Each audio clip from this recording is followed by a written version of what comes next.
November 2 അതാണ് നമ്മളുടെ ഈ ചർച്ചയുടെ തുടക്കം.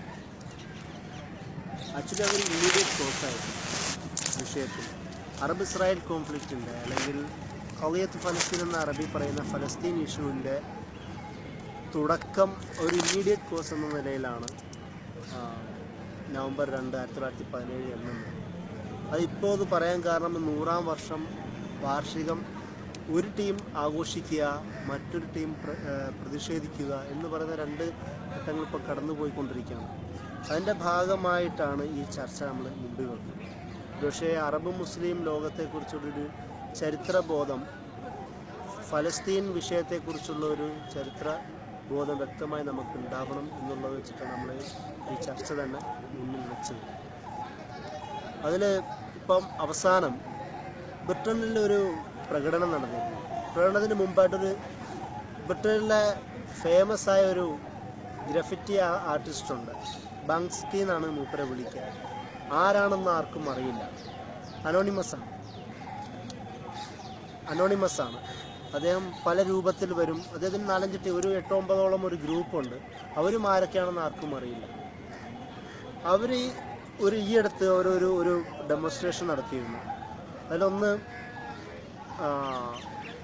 രാജ്ഞി ക്യൂൻ എലിസബത്തിൻ്റെ രീതിയിൽ വന്നിട്ട് മുഖത്ത് എലിസബത്തിൻ്റെ ഫോട്ടോ ഫിറ്റ് ചെയ്തിട്ട് അവരിങ്ങനെ നമ്മളെ ഈ ഉദ്ഘാടനം ചെയ്യുമല്ലോ, തൂവാല നീക്കി. അപ്പം നീക്കുമ്പം ആദ്യം കാണിക്കുന്നത് സോറി എന്നാണ്. സോറി എന്നുള്ള ഉദ്ഘാടനം. ആരാണ് ഉദ്ഘാടനം നീക്കുന്നത്? ക്യൂൻ എലിസബത്ത് എന്ന് വെച്ചാൽ ബ്രിട്ടൻ ഈ വിഷയത്തോട് സോറി പറയുന്നു എന്നതിൻ്റെ പ്രതീകാത്മകമായ ഒരു പ്രതിഷേധമായിരുന്നു ഈ സംഭവം. അതാണ് അവസാനം ഈ വിഷയത്തിൽ നടന്ന ഏറ്റവും വലിയൊരു പ്രൊട്ടസ്റ്റിൻ്റെ ഒരു ഭാഗമെന്ന് പറയുന്നത്. ഇതാണ് അത്രയും തീവ്രമാണ്. ബ്രിട്ടനോട് ബ്രിട്ടീഷ് സൊസൈറ്റി തന്നെ ഇപ്പോഴും അവിടെ പ്രതിഷേധ പ്രകടനം നടക്കുന്നുണ്ട്. ബ്രിട്ടീഷ് സൊസൈറ്റി തന്നെ ശക്തമായ പ്രതിഷേധം നടത്തിയ ഒരു വിഷയം തന്നെയാണ്. കാരണം ബ്രിട്ടീഷ് ഗവൺമെൻറ്റിൻ്റെ കൈയോടുകൂടി അറബ് ഇസ്ലാമിക് വേൾഡിൻ്റെ നെഞ്ചത്ത് കുത്തിത്താഴ്ത്ത ഏറ്റവും വലിയൊരു ആണിയായിട്ടായിരുന്നു ഈ വിഷയത്തെ അന്നും ഇന്നും ലോകം കണ്ടത്. ഇതിനൊരു വല്ലാത്ത ചരിത്രമുണ്ട്. 1917 വെച്ച് തുടങ്ങുന്നതല്ല ഈ വിഷയം. ഏകദേശം അതിൻ്റെ ഒരു ചരിത്രം നമുക്ക് കുറച്ചും കൂടെ പുറമോട്ട് പോകണം. 1871 ഉസ്മാനിയ ഖിലാഫത്ത് ഈ വിഷയത്തെ ഡീൽ ചെയ്യുന്നു. അന്നേ തന്നെ സയോണിസ്റ്റ് മൂവ്മെൻറ്റിൻ്റെ ചില നീക്കങ്ങൾ ഇവർ കണ്ടറിയുകയും ഫലസ്തീൻ ഉൾപ്പെടെയുള്ള പ്രദേശങ്ങളുടെ ഏകദേശം 70ഓളം പ്രദേശം സ്റ്റേറ്റ് പ്രോപ്പർട്ടി ആയിട്ട് ഇവർ പ്രഖ്യാപിക്കുകയും ചെയ്യുന്നുണ്ട് ഉസ്മാനിയ ഖിലാഫത്ത്. എന്ന് വെച്ചാൽ ആ ഒരു മൂവ്മെൻറ്റിൻ്റെ സയോണിസ്റ്റ് മൂവ്മെൻറ്റിൻ്റെ നീക്കങ്ങൾ ഇവർ കണ്ടറിഞ്ഞു എന്നതാണ്. അങ്ങനെയാണ് 1876 നിങ്ങൾക്ക് എല്ലാവർക്കും അറിയാവുന്നതല്ല, തിയോഡർ ഹെഴ്സൽ മൂപ്പരുടെ ബുക്ക് എഴുതി, ദ റെഡ് സ്റ്റേറ്റ് എന്ന് പറയുന്നത്, ജൂയിഷ് സ്റ്റേറ്റ്, ജെയിംസ് ട്രാംപ് എന്ന് പറഞ്ഞ ഫ്രഞ്ചിന് മൂപ്പരുടെ ബുക്ക് എഴുതി. ആ ബുക്കിലാണ് ഒരു ജൂയിഷ് സ്റ്റേറ്റ് നാഷണലിനെക്കുറിച്ചും അല്ലെങ്കിൽ നാഷണൽ സ്റ്റേറ്റിനെ കുറിച്ചുമുള്ള കൺസെപ്റ്റ് അദ്ദേഹം പങ്കുവെക്കുന്നത്. അദ്ദേഹം തന്നെ മുൻകൈ എടുത്തുകൊണ്ട് അടുത്ത വർഷം 1877 ഒരു ആദ്യത്തെ സയോണിസ്റ്റ് കോൺഫറൻസ് മൂപ്പര് വിളിച്ചു കൂട്ടി. ആ കോൺഫറൻസിലാണ് മൂപ്പര് ഒരുപാട് 300-ലധികം റബ്ബി എന്ന് പറയും ഇവരുടെ ജൂ പുരോഹിതരെ, സ്കോളേഴ്സിനെ റബ്ബി എന്നാണ് വിളിക്കുക, റബ്ബിമാരെയും അവരുടെ സ്കോളേഴ്സിനെയും ബിസിനസ്സുകാരെയും അങ്ങനെ ഒരു പണക്കാരെയും ഒരുപാട് വിവിധ സ്ട്രാറ്റിൽപ്പെട്ട ആൾക്കാരെ ഒരുമിച്ച് കൂട്ടിയിട്ടാണ് അദ്ദേഹം ഈ കോൺഫറൻസ് കൂടുകയും, ഫസ്റ്റ് സയോണിസ്റ്റ് കോൺഫറൻസാണ്, അതിൽ കൂടുകയും അദ്ദേഹം ഈ ഐഡിയ മുന്നോട്ട് വെക്കുകയും ചെയ്യുന്നുണ്ട്. ഞാൻ വേറെ എവിടെ വായിച്ചായിട്ട് ഓർമ്മയുണ്ട്. ആ പ്രസംഗത്തിൽ അദ്ദേഹം പറയുന്നുണ്ട്, ഒരു 50 വർഷത്തിനുള്ളിൽ നമ്മൾ ഒരു ജൂയിഷ് സ്റ്റേറ്റ് സ്ഥാപിക്കുമെന്ന രീതിയിൽ അദ്ദേഹം പ്രസംഗിക്കുന്നതായിട്ട് ഞാൻ ഇവിടെ വായിച്ചിട്ടുണ്ട്. കൃത്യം 50 വർഷത്തിനുള്ളിൽ 1948 ഇത് സ്ഥാപിക്കുകയും ചെയ്യുന്നുണ്ട്. അതായത് 1877 നിന്ന് 1948 വരുമ്പോൾ 49-50 വർഷത്തിൻ്റെ ഡിസ്റ്റൻസ് ഉണ്ട്. അത്രയും ഇത് ആക്ച്വലി ഈ പ്രസംഗം പിന്നെ അതിനുശേഷമുള്ള ഇവരുടെ സ്ട്രാറ്റജിയും ഭയങ്കര ശക്തമായി. വളരെ ചെറിയ കമ്മ്യൂണിറ്റിയാണ്. നിങ്ങൾ ജൂസ് ഹിസ്റ്ററിനെ വെച്ച് നോക്കുമ്പോൾ കമ്മ്യൂണിറ്റി എന്നുള്ള പദത്തിന് ഭയങ്കര പ്രാധാന്യമുണ്ട്. കമ്മ്യൂണിറ്റി എന്നുള്ള പദം അവർ അങ്ങനെ ചെറിയ ടീമായി വരിക, ആ ടീമിനുള്ളിൽ അതിനെ വാർത്തെടുക്കുക, അതിൻ്റെതായ എല്ലാ രാഷ്ട്രീയമായ, സാംസ്കാരികമായ, സാമ്പത്തികമായ അർത്ഥങ്ങൾ കൽപ്പിച്ചു കൊടുക്കുക.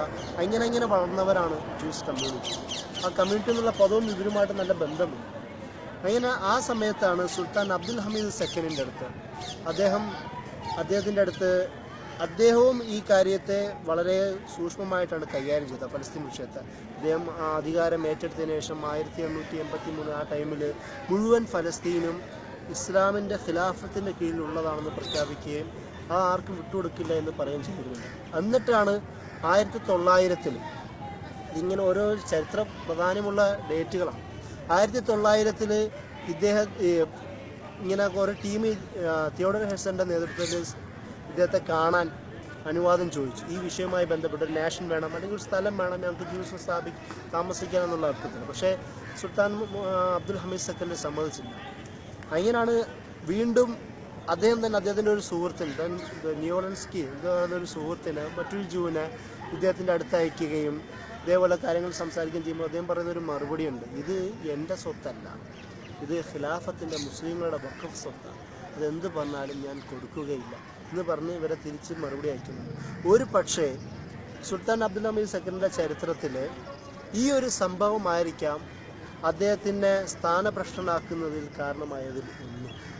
സയോണിസ്റ്റ് മൂവ്മെൻറ്റിനോട് ഇദ്ദേഹം കാണിച്ച നിഷേധാത്മകമായ പ്രതിഷേധം അല്ലെങ്കിൽ ആ പ്രതികരണം ഇതാവാം അദ്ദേഹത്തിൻ്റെ ഡിത്രോൺ ചെയ്യുന്നതിലെ, സ്ഥാനഭ്രഷ്ടനാക്കുന്നതിലെ ഒരു കാരണം. അങ്ങനെ ഇദ്ദേഹം കഴിഞ്ഞു 1909 ഇദ്ദേഹത്തെ നേരത്തെ പറഞ്ഞ പോലെ പല കാരണങ്ങളെല്ലാം ഇദ്ദേഹത്തെ സ്ഥാനഭ്രഷ്ടനാക്കുകയും ഏത് ടീമിനെയാണോ മൂപ്പര് തള്ളിക്കളഞ്ഞത് ആ ടീമിൻ്റെ അടുത്ത് അവിടെ കൊണ്ടുപോയി അദ്ദേഹത്തെ കാരാഗ്രഹത്തിൽ താമസിപ്പിക്കുകയും ചെയ്യുന്നുണ്ട്. സെലോനിക്ക എന്ന് പറയുന്ന സ്ഥലത്ത്, ഒരു പക്ഷേ ഉസ്മാനിയ ഖിലാഫത്തിൻ്റെ കീഴിൽ ഏറ്റവും കൂടുതൽ ജൂയിസ് കമ്മ്യൂണിറ്റി താമസിക്കുന്ന സെലോനിക്ക എന്ന് പറയുന്ന സ്ഥലത്താണ്. അവിടെ ഒരു ജൂവിൻ്റെ വീട്ടിലാണ് മൂപ്പരെ കാരാഗ്രഹത്തിലിടുന്നത്. ഇങ്ങനെയാണ് ആ ഒരു സംഭവം. 1913 അദ്ദേഹം ഒരു ഷാദുലി ത്വരീഖത്ത് നിങ്ങൾക്ക് പരിചയമുണ്ടാവും, ഒരു സൂഫി ത്വരീഖത്താണ്. അതിൽ അദ്ദേഹത്തിൻ്റെ ഒരു ഷെയ്ഖുണ്ട്, അബു ഷമദ് മഹ്മൂദ് എന്ന് പറയുന്ന ഇതിൻ്റെ ഷെയ്ഖ്, ഒരു ഷാദുലി ത്വരീഖത്ത് ഷെയ്ഖാണ്. അദ്ദേഹം ഷാദുലി ത്വരീഖത്തിൻ്റെ ഭാഗമാണ്. അപ്പോൾ അദ്ദേഹത്തിനൊരു കത്തയക്കുന്നുണ്ട് ഷെയ്ഖിന്. അതിൽ പറയുന്നുണ്ട് 1150 മില്യൺ ഗോൾഡ് ബ്രിട്ടീഷ് ഗോൾഡ് കൊണ്ട് കൊടുത്തത്ര ഈ ഒരു വഫ്ത്, ഈ ടീം, ജൂസ് ടീം എന്തിനാ? ഫലസ്തീൻ മണ്ണ് കൊടുക്കാൻ വേണ്ടി ഇവർക്ക് താമസിക്കാൻ. അപ്പം അദ്ദേഹം പറയുന്നത്, ഇത്രയും തന്നാലും, നിങ്ങൾ തന്നാലും തന്നില്ലെങ്കിലും ഇത് ഞാൻ വിട്ടുതരികയില്ല. കാരണം എൻ്റെ വാപ്പപ്പന്മാരെ, എൻ്റെ മുൻ ഭരിച്ച എൻ്റെ മുന്നിലുള്ള ഖലീഫമാരെ, അവരുടെ മാനം കെടുത്താൻ ഞാൻ ആഗ്രഹിക്കുന്നില്ല. ഇത് ഇസ്ലാമിൻ്റെ സ്വത്താണ് എന്നും പറഞ്ഞ് ഞാൻ മടക്കി കൊടുക്കുകയും ഞാൻ മരണം വരെ അങ്ങനെ ചെയ്യില്ല എന്ന് പറയുകയും ചെയ്തതായിട്ട് അദ്ദേഹം ആ കത്തിൽ പറയുന്നുണ്ട്. ഇതാണ് സുൽത്താൻ അബ്ദുൽ ഹമീദിൻ്റെ പ്രതികരണം. ഇനി കുറച്ചും കൂടെ പോകുമ്പോഴാണ് 1915-ലും 16-ലും, പ്രത്യേകിച്ച് 16-ല് വളരെ ഫേമസ് ആയ ഒരു എഗ്രിമെൻ്റ് ഉണ്ടാവുന്നുണ്ട്. നിങ്ങൾക്ക് പരിചയമുണ്ടാവും, ഈ സൈക്കസ് പീക്കോട്ട് എഗ്രിമെൻ്റ് ഉണ്ടാവുന്നുണ്ട്.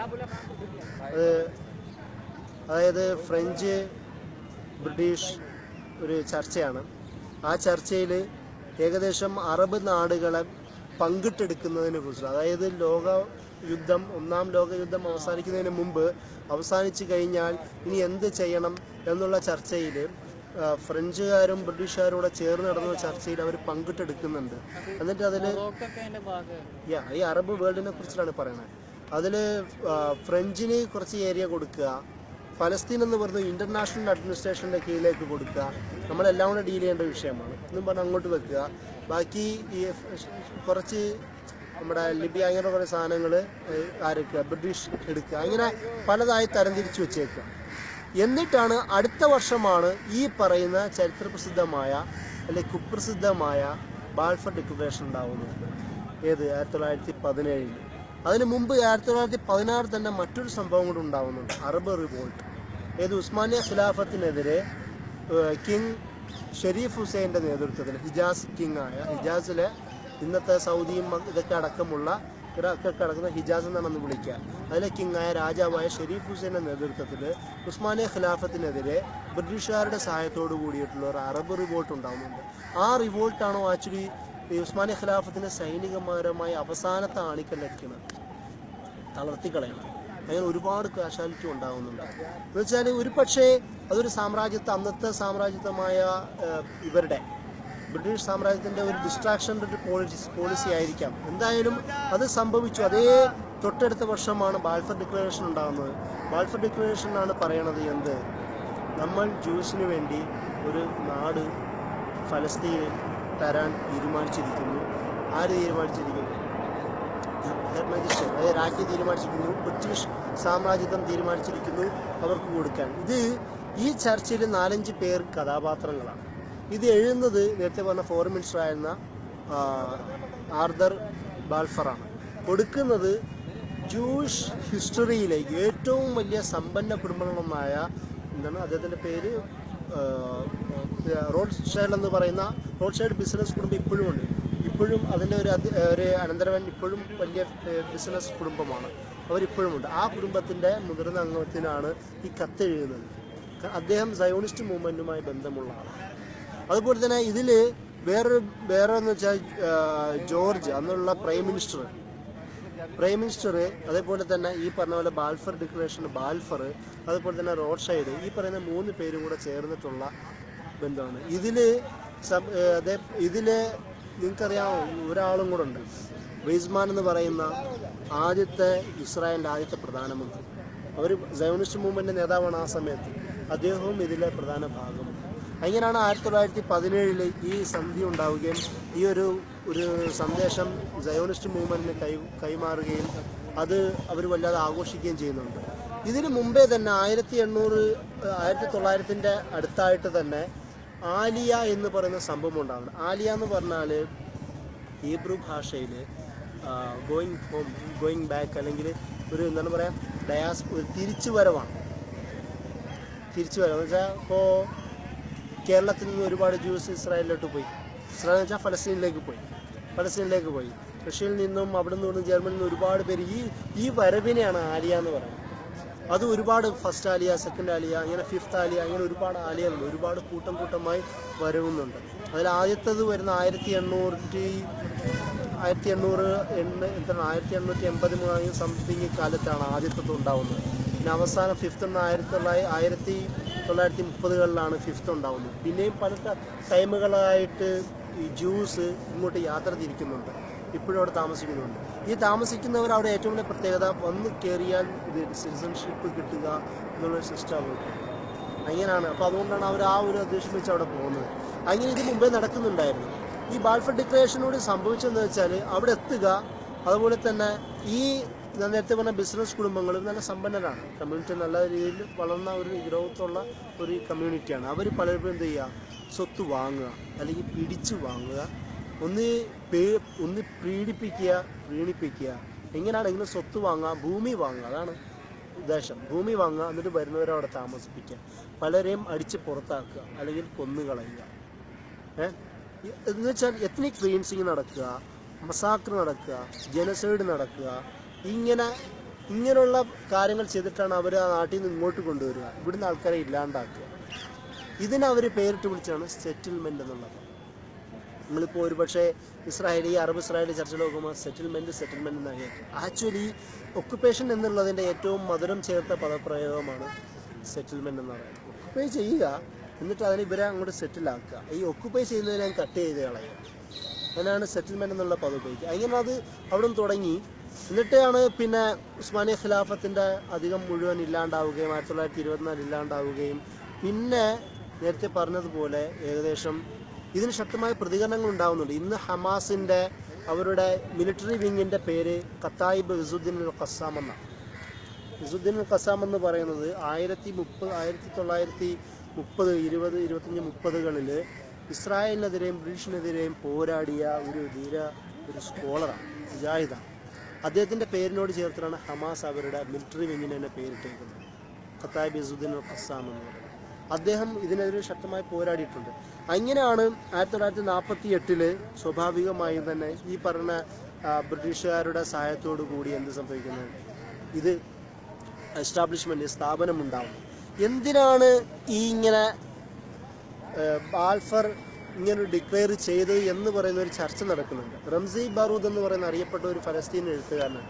അദ്ദേഹം പറയണത്, അദ്ദേഹം ഈ ബാൽഫർ, ആർദർ ബാൽഫർ എന്ന് പറയുന്ന വലിയൊരു സെമിറ്റിക് ബോധവും അങ്ങനെയുള്ള ആളൊന്നും ആയിരുന്നില്ല.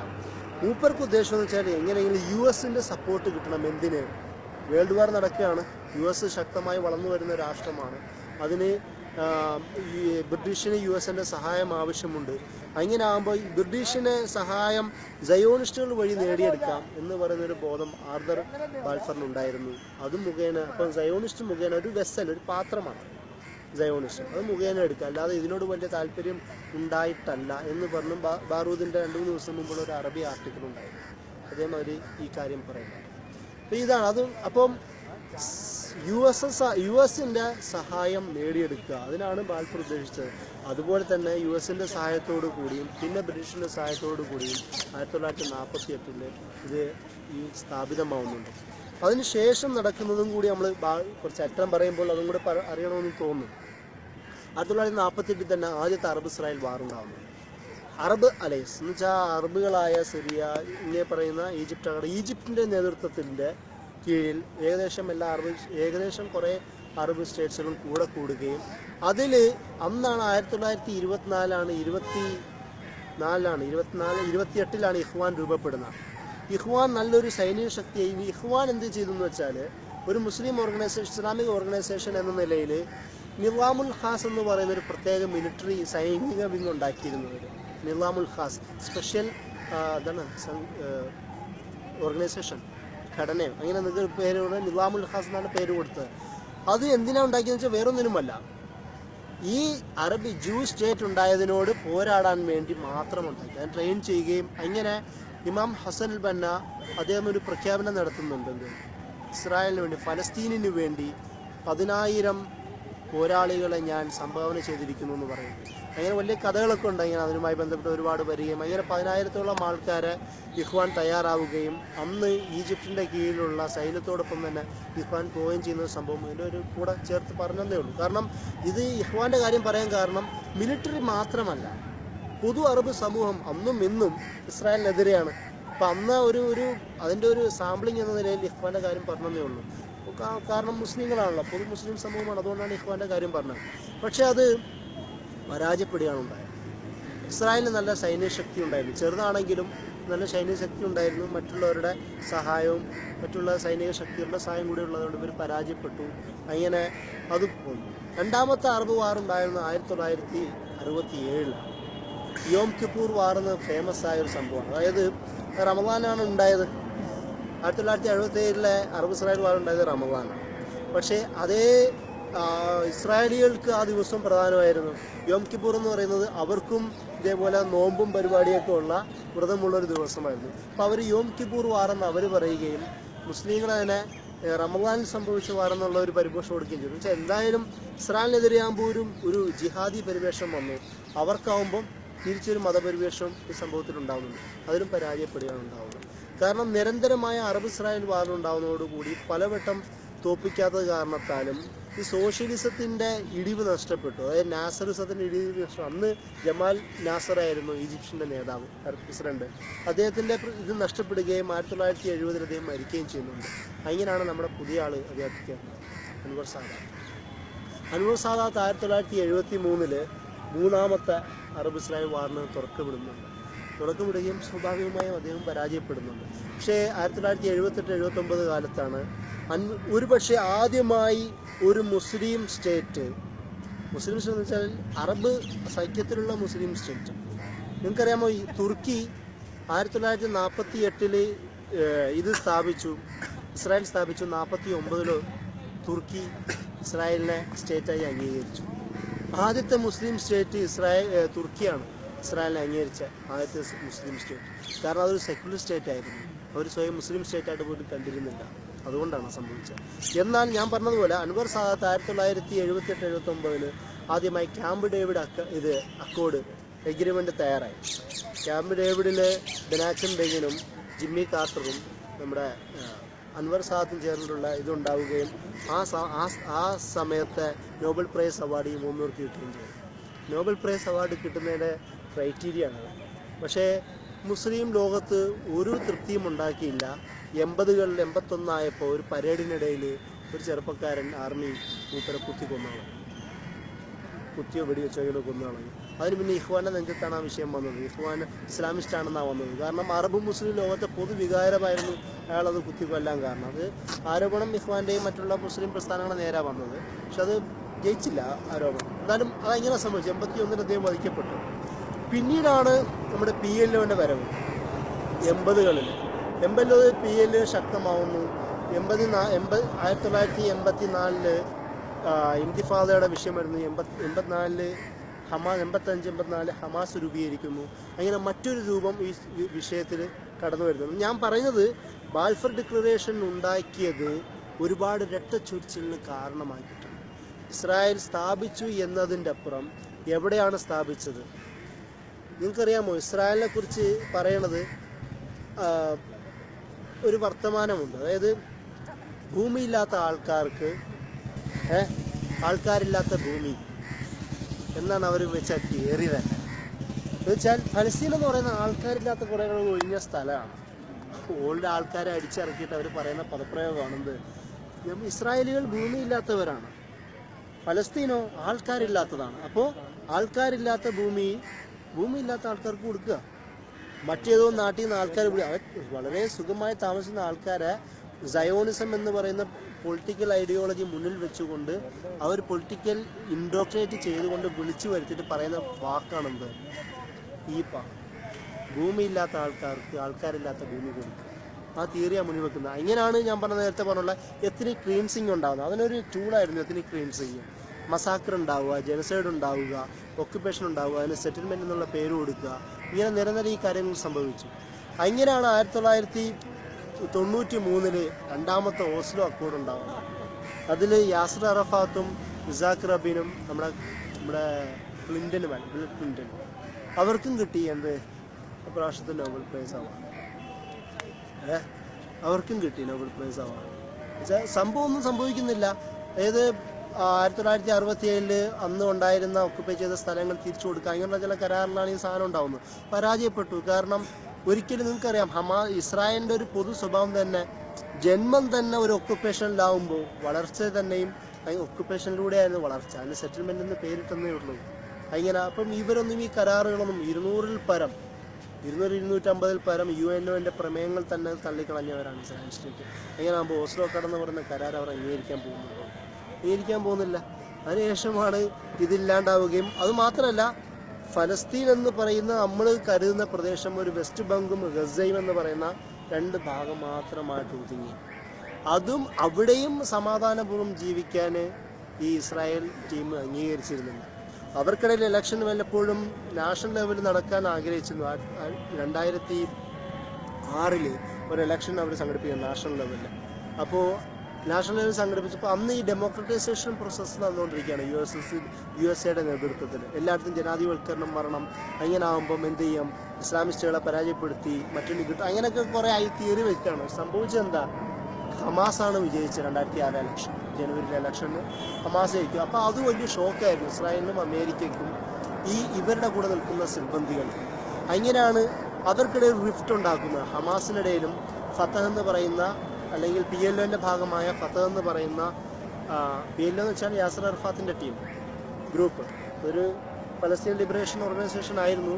പിന്നീട് അത് ഓസ്ലോ അക്കോർഡ് അംഗീകരിക്കുന്നതോടുകൂടി ജനമനസ്സുകൾ PLOൻ്റെ സ്ഥാനം ഏകദേശം പോയിരുന്നു. പക്ഷെ അവരിലൊരു ജിഹാദി ബോധമുള്ള ഒരു ഗ്രൂപ്പായിരുന്നു ഫത്തഹ് എന്ന് പറയുന്നത്.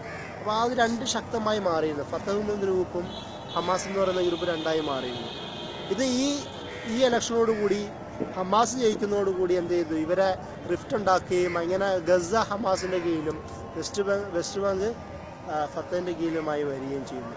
പിന്നെ അതിനുശേഷം കിങ് ഫാദറിൻ്റെ കീഴിൽ മക്ക ട്രീറ്റി ഉണ്ടാവുന്നുണ്ട്. ഇവരെയൊക്കെ ഒരുമിച്ചിരുത്താൻ ശ്രമിക്കുന്നുണ്ട്. പക്ഷെ എന്നാലും പരാജയപ്പെട്ടു. അവസാനമാണ് 2014 അവരെന്ത് ചെയ്തു? കഴിഞ്ഞ വർഷം ഇവർ വീണ്ടും ഒരു ചർച്ചയ്ക്ക് തയ്യാറാവുകയും കഴിഞ്ഞ 2 ആഴ്ചയ്ക്ക് മുമ്പ് കഴിഞ്ഞ മാസം അവർ ഒരു നാഷണൽ പാർലമെൻറ്റ് നാഷണൽ ഇലക്ഷൻ വെക്കുകയും നമുക്ക് ഒന്നിച്ച് പ്രവർത്തിക്കാമെന്ന് പറഞ്ഞ രീതിയിൽ ഇപ്പോൾ നമ്മൾ ഫലസ്തീൻ എന്ന് കാണുന്ന വെസ്റ്റ് ബംഗും ഗസയും കൂടെ ചേർന്ന് പ്രവർത്തിക്കാൻ പോകുന്നു. ഇതാണ് ഇപ്പോൾ എത്തി നിൽക്കുന്നത്. അതായത് അന്ന് തുടങ്ങി ഇന്ന് വരെയും വിവിധ കാലഘട്ടങ്ങളിൽ കൂടെ ഫലസ്തീൻ എന്ന് പറയുന്ന കൺസെപ്റ്റിനെ, ആ സ്ഥാനത്തെ ജിയോ പൊളിറ്റിക്കൽ ഭയങ്കര സ്ട്രാറ്റജിപരമായ ഒരുപാട് പ്രാധാന്യമുള്ള സ്ഥലത്തെ ഇല്ലാണ്ടാക്കാൻ ഇവർ ശ്രമിച്ചിട്ടുണ്ട്. നിങ്ങൾക്കറിയാമോ മറ്റൊരു പ്രത്യേക വിഷയം കൂടി, ഫലസ്തീൻ ആയിരുന്നില്ല ആദ്യത്തെ പ്രയോറിറ്റി ചർച്ചയിൽ. ഉഗാണ്ട, മഡഗാസ്കർ, അർജന്റീന, പിന്നെ അങ്ങനെ വേറെ ചില സ്ഥലങ്ങളും ചർച്ചയിലുണ്ടായിരുന്നു. അവിടെ നമുക്ക് ഈ ഇസ്രായേലികളെ, നമുക്ക് ജൂതരെ, യഹൂദരെ അവിടെ താമസിക്കുന്ന ശേഷം അവർക്ക് സയോണിസ്റ്റ് പ്രസ്ഥാനത്തിൽ ഇസ്രായേൽ തന്നെ വേണമായിരുന്നു. കാരണം ഈ സയോണിസത്തിന് വിവിധ മാനങ്ങളുണ്ട്.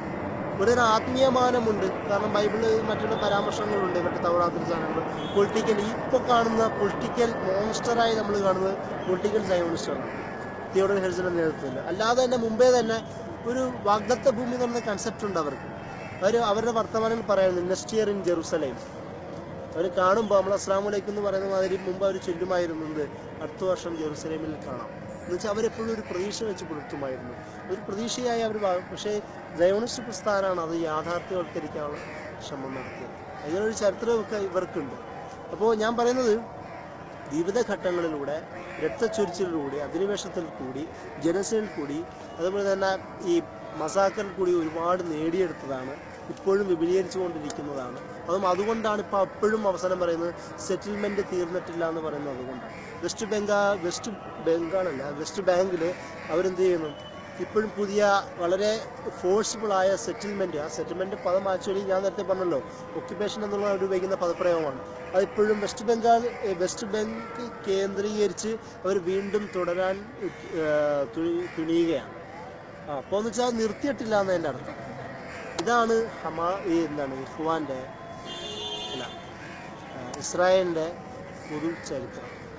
ബാൽഫർ ഡിക്ലറേഷൻ അറബ് മുസ്ലിം ഓർമ്മയിൽ, ചരിത്രത്തിൽ, അവരുടെ ജീവിതത്തിൽ ഉണ്ടാക്കിയ ഏറ്റവും വലിയ മുറിവായിരുന്നു ഈ രക്തച്ചൊരിച്ചിലുകളുടെ ചരിത്രം. അതൊരിക്കലും എങ്ങനെ പറഞ്ഞാലും മാഞ്ഞു പോവുകയില്ല. അതുകൊണ്ട് തന്നെയാണ് പല രീതിയിൽ അവരിപ്പോഴും ഓർത്തുകൊണ്ടിരിക്കുന്നത്. അതുകൊണ്ടാണ് ഞാൻ നേരത്തെ ആദ്യം പറഞ്ഞു വന്ന ബ്രിട്ടനിലെ ഇപ്പം നടക്കുന്ന പ്രതിഷേധ പ്രകടനങ്ങൾ പോലും ബ്രിട്ടൻ സോറി പറയണം എന്ന് പറഞ്ഞുകൊണ്ടാണ് അവർ പ്രതിഷേധം നടത്തുന്നത്. കാരണം ബ്രിട്ടനാണ് അതിന് ഇനിഷ്യേറ്റീവ് എടുത്തത്. അത് ബ്രിട്ടനായിരുന്നു സാമ്രാജ്യം. അപ്പം ആ ഒരു ഓർമ്മ സോറി പറയണമെന്ന് പറയുന്നത്, അത് ആലോചിച്ചു. ഇതൊരു ഖളിയത്ത് ഫലസ്തീൻ എന്ന് പറയുന്നത്, ഫലസ്തീൻ ഇഷ്യൂ എന്ന് പറയുന്നത് ഒരു മുസ്ലിം ഇഷ്യൂ മാത്രമല്ല എന്നാണ് പൊതുലോകം കാണുന്നത്. ഒരു മാനവിക ഇഷ്യൂ, ഹ്യൂമാനിറ്റേറിയൻ ഇഷ്യൂ എന്ന പല രീതിയിൽ പെർസ്പെക്റ്റീവ് ഇതിനെ കാണുന്നുണ്ട്. അതുകൊണ്ടാണ് ബ്രിട്ടനിലെ നല്ലൊരു ശതമാനം പ്രതിഷേധ പ്രകടനം എല്ലാവരും ബ്രിട്ടനോട് സോറി പറയണം എന്ന് അവർ പറയുന്നത്, അവർ പ്രഖ്യാപിക്കുന്നത്, നിഷേധം പറയുന്നത്. അപ്പം ഇതൊക്കെ മുന്നിൽ വെച്ചുകൊണ്ട് നമുക്ക് മനസ്സിലായി. ഞാൻ പറയുന്നത്, ചുരുക്കി പറയണത്, ബാൽഫർ ഡിക്ലറേഷൻ എന്ന് പറയണതിന് ആ ഒരു ഡേറ്റിൽ മാത്രം ഒതുക്കാതെ അതിന് പുറകിലും കുറേ ചരിത്രമുണ്ട്, അതിന് ശേഷവും കുറേ ചരിത്രമുണ്ട്. ആ സമയത്ത് നിലനിന്ന അന്നത്തെ അവസാനത്തെ ഏറ്റവും ശക്തനായ ഭരണാധികാരിയായിരുന്ന സുൽത്താൻ അബ്ദുൽ ഹമീദ് സെക്കൻഡിൻ്റെ ആ ശക്തമായൊരു മറുപടിയും, അത് ഇന്നും മുസ്ലിം ലോകം അതേ വികാരത്തോടു കൂടി തന്നെയാണ് ഫലസ്തീനിനെ നമ്മൾ കാണുന്നത്. അതുകൊണ്ടാണ് ചിലർ ഇപ്പോൾ നിങ്ങൾ സോഷ്യൽ മീഡിയയിലൊക്കെ ചർച്ച ചെയ്യുമ്പോൾ ഞാൻ ഇസ്രായേലിൽ പോവുകയാണെന്ന് ചോദിക്കുമ്പം നീ ഉദ്ദേശിക്കുന്നത് ഫലസ്തീനാണോ എന്ന് ചിലർ തമാശയായിട്ടോ സാർക്കാസം എന്നതിലും ചോദിക്കുന്നത്. അതുകൊണ്ടാണ്. കാരണം ഇപ്പോഴും ജനമനസ്സിൽ ഫലസ്തീൻ എന്ന് പറയുന്നത് ഇസ്രായേൽ ഉൾപ്പെടുന്ന സ്ഥലം. ഫലസ്തീനിൽ നിങ്ങളൊരു ഭൂപടത്തിൽ പിൻ കുത്തണമെങ്കിൽ ഫലസ്തീൻ്റെ നെഞ്ചത്തായിരിക്കും ഇസ്രായേലിൻ്റെ പിൻ കുത്തുന്നത്. അങ്ങനെയാണ്. അത്രയും മുറിപ്പെടുത്തൽ, അത്രയും ഒരു അടയാളം അറബ് മുസ്ലിം ചരിത്രത്തിൽ ജനങ്ങൾക്കിടയിൽ അതിൻ്റെ കാരണമായിട്ടുണ്ട്. അതുകൊണ്ടാണ് ഏകദേശം കുറേ കാലം മുമ്പ്, ഒരു 10 വർഷം മുമ്പാണെന്ന് തോന്നുന്നു, അവസാനം എൻ്റെ ഒരു ഓർമ്മയാണ്. പക്ഷേ അത് ആ സമയത്ത് ഇതേപോലെ ഇസ്രായേലിൽ ഒരുപാട് അറ്റാക്ക് നടക്കുന്ന സമയത്ത് കർവാവിൻ്റെ ഒരു പ്രസംഗം ഉണ്ടായിരുന്നു. നിങ്ങളൊന്നും ചെയ്യണ്ട, എല്ലാ അറബ് സ്റ്റേറ്റുകളോടും പറയണം, നിങ്ങൾ ബോർഡർ ഒന്ന് തുറന്നു കൊടുക്കുക. നാട്ടുകാർ എന്നുവെച്ചാൽ അറബ് യുവജനങ്ങൾ അത് ഏറ്റെടുത്തുകൊള്ളും. നിങ്ങൾ ബോർഡർ ഒന്ന് തുറന്നു കൊടുക്കുക എന്ന് കർദാവി വളരെ വികാരപൂർവ്വം പ്രസംഗിച്ച ഒരു പ്രസംഗമുണ്ട്. എന്നുവെച്ചാൽ അറബ് ജനസാമാന്യത്തിൽ ബാൽഫർ ഡിക്ലറേഷനും അല്ലെങ്കിൽ ഇതിൻ്റെ ഈ രൂപീകരണവും ഉണ്ടാക്കിയ മുറിവ് എപ്പോഴും ശക്തമാണ്. അത് എപ്പോഴും അങ്ങനെ തന്നെ നിലനിൽക്കും. ഇതാണ് നമുക്ക് ഈ ഒരു ഓർമ്മ തരുന്ന ഏറ്റവും വലിയ ഒരു ഇതാണ്. എനിക്ക് പറഞ്ഞുകൊണ്ട് അവസാനിപ്പിക്കുന്നു.